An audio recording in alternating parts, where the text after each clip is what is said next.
So, when we managed to get back into the room with Dan, we'd obviously gone away and all kind of wrote separately. Dan bought some stuff, we bought some stuff, and we put it all into the melting pot. But there was kind of, I, I remember having a conversation with Dan. There was a gap on the record.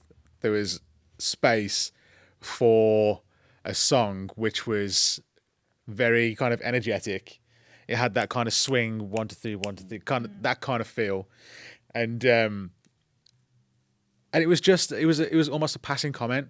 I'd spoken to the guys about it, and we'd even demoed some tracks beforehand that were kind of that feel. And I just said to Dan, I was like, there is definitely like space on the record. It feels like there is not a piece missing, but there's an avenue that we haven't explored yet. And it was great to be able to do that with Dan because we just all picked up guitars and started jamming in the room, and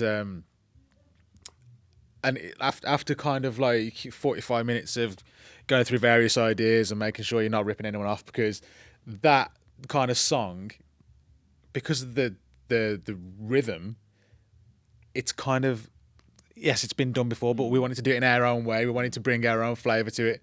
I mean, we've even got a song off the last record, which was a swing kind of feeling. And we didn't want it to be like that. We didn't want it to be a super, super serious song. We wanted it to have energy and excitement.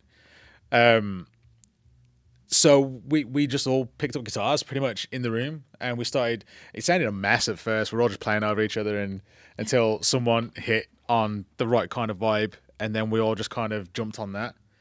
But that was cool because it was all written in the room, and we started to demo it, and pretty much a lot of what we did in the demo ended up actually in the final song on the album.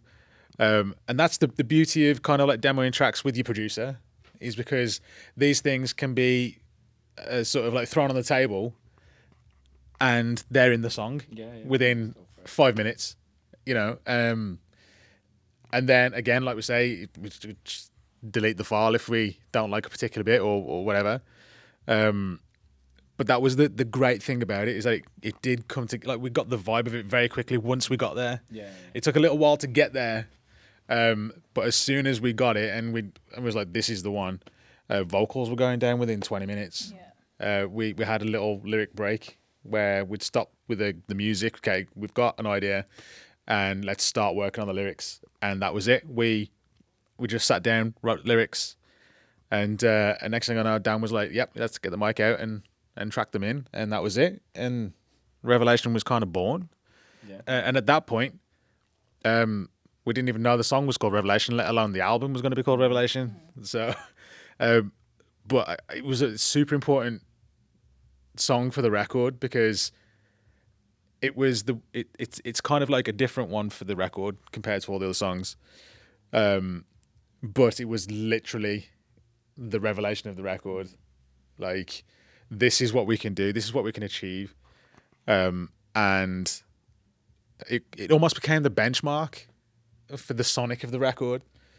And I think, and that's why we chose for that song to be the title track, because it literally it sounds cliche, it literally was the revelation. Like, this has opened our eyes to the sonic of this record. And then we kind of had to, because that was a benchmark, and it was kind of like, yeah, if it's not that good, it doesn't go on the record, kind of thing. So yeah, that's how that came together, but then also how it grew the rest of the record.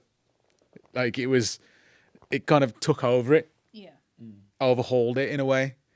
But that's the one where it just clicked, and it was like, yes, that's the sound, that's the sonic, that's the Stone Broken, that's who we are.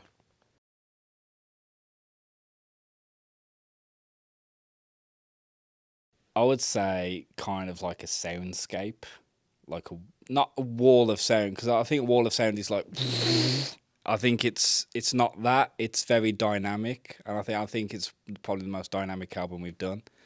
So I think it is big in sound, but it kind of takes you on a journey as well. It is, like I say, it is a dynamic album the same time as that. I think it's the riffs. You know, the heavy guitars, heavy drums, you know, the bass. It's the four of us that are there, and we've just expanded on it. We've still, like I say, we've still got the riffs in there, and you know, all the guitars, the four of us. We've just kind of, you know, pushed the boat out and brought more of us out. Like Robin's doing more singing now and stuff like that. So I think the riffs are still there.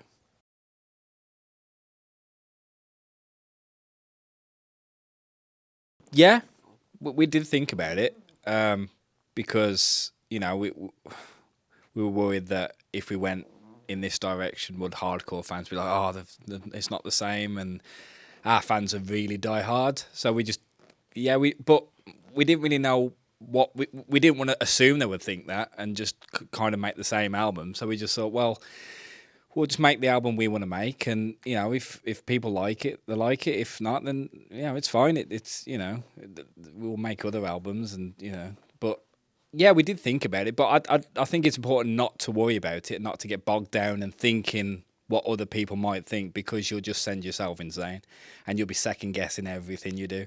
I think it just comes to a point when you just kind of gotta trust your instincts and just go for it, and just, you know, work on the fly and see what comes out. And I think as long as the four of us are happy with the product, then, you know, I think people will follow, and yeah, they will like it as well.